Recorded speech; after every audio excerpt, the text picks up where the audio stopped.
Number 1 بیان کیا ہم سے احمد بن زیاد بن جعفر حمدانی رضی اللہ عنہ، ان سے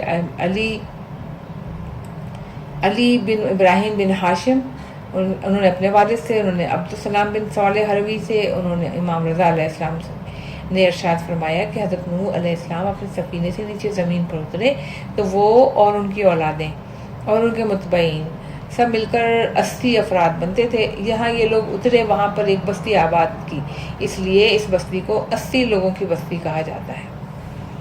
باب 25 وہ سبب جس کی بنا پر حضرت نوح علیہ السلام کے فرزند کے لیے اللہ تعالیٰ نے فرمایا کہ یہ تمہارے اہل سے نہیں ہے۔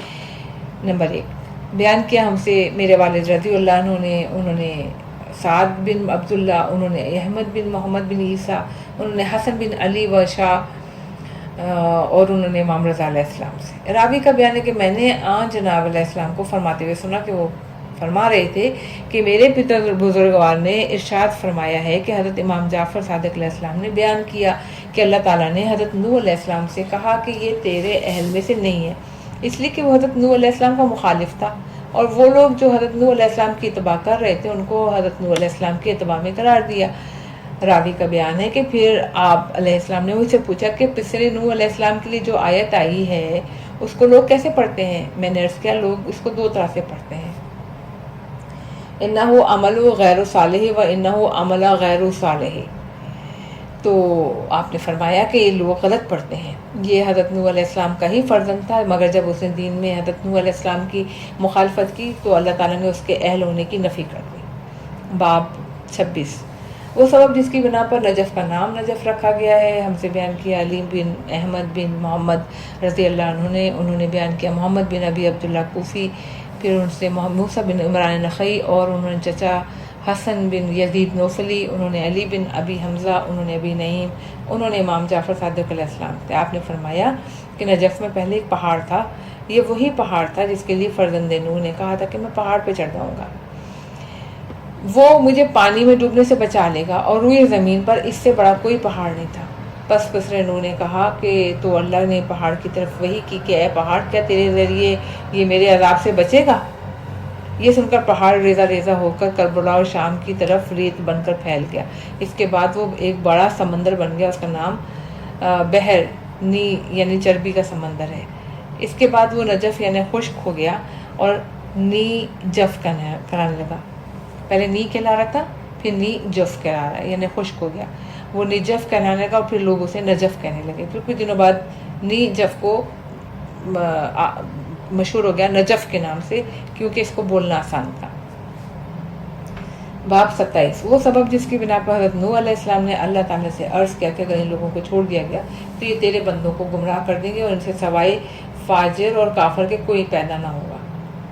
بیان کیا ہم سے محمد بن حسن بن احمد بن ولید رضی اللہ عنہ نے، انہوں نے کہا بیان کیا ہم سے محمد بن حسن صفار نے روایت کیا احمد بن محمد بن عیسیٰ سے، انہوں نے محمد بن اسماعیل سے، انہوں نے حنان بن شدیر، انہوں نے والد سے روایت کی۔ راوی کا بیان ہے کہ میں نے ایک مرتبہ حضرت امام محمد باقر علیہ السلام سے عرض کیا کہ آپ نے دیکھا کہ حضرت نوح علیہ السلام نے اپنی قوم کے لیے بدعا کی تو کہا کہ رب لا تذر علی الارض من الکافرین دیارا انک ان تذرہم یضلوا عبادک ولا یلدوا الا فاجرا کفارا، اے میرے پروردگار کافروں میں سے کسی بسنے والے کو نہ چھوڑ، اگر تو انہیں چھوڑ دے گا تو یقیناً یہ تیرے بندوں کو گمراہ کریں گے۔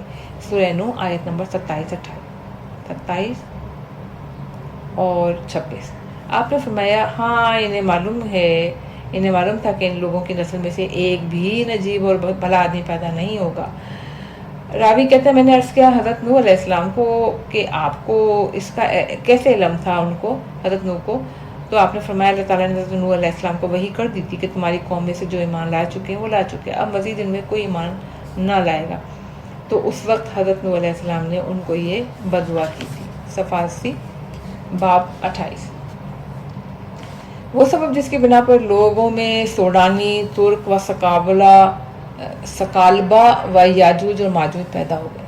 نمبر 1 بیان کیا ہم سے علی بن احمد بن محمد رضی اللہ عنہ نے، انہوں نے محمد بن ابی بکر عبداللہ کوفی، انہوں نے سہل بن زیاد، عبدالعظیم بن عبداللہ حسنی نے، میں نے حضرت امام علی نقی کو بیان کرتے ہوئے سنا کہ حضرت نوح علیہ السلام 2500 سال زندہ رہے، ایک دن وہ اپنے سفینے میں سو رہے تھے کہ ہوا کا جھونکا آیا اور آپ کی شرمگاہ سے کپڑا ہٹ گیا۔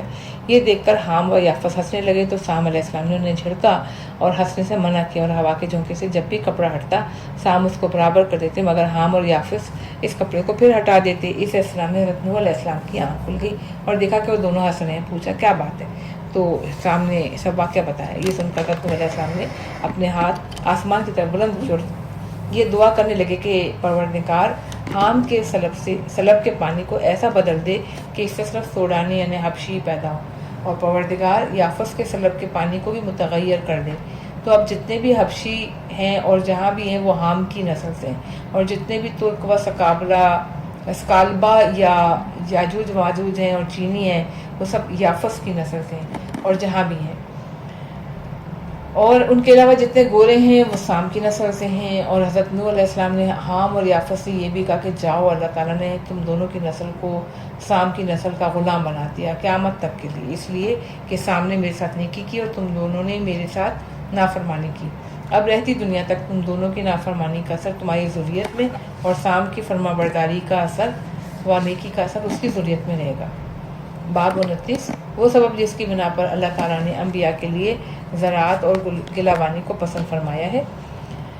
نمبر 1، میرے والد رضی اللہ عنہ نے ہم سے بیان کیا، انہوں نے کہا کہ سعد بن عبداللہ نے روایت کی، ان سے محمد بن حسین بن ابی خطاب نے، انہوں نے محمد بن سنان سے، انہوں نے محمد بن عطیہ سے، ان کا بیان ہے کہ میں نے حضرت امام جعفر صادق علیہ السلام کو فرماتے ہوئے سنا ہے۔ آپ علیہ السلام فرما رہے تھے کہ اللہ تعالیٰ نے اپنے انبیاء علیہ السلام کے لیے تمام پیشوں میں سے زراعت اور گلابانی کو پسند فرمایا ہے تاکہ وہ کسی بات سے کراہت محسوس نہ کریں۔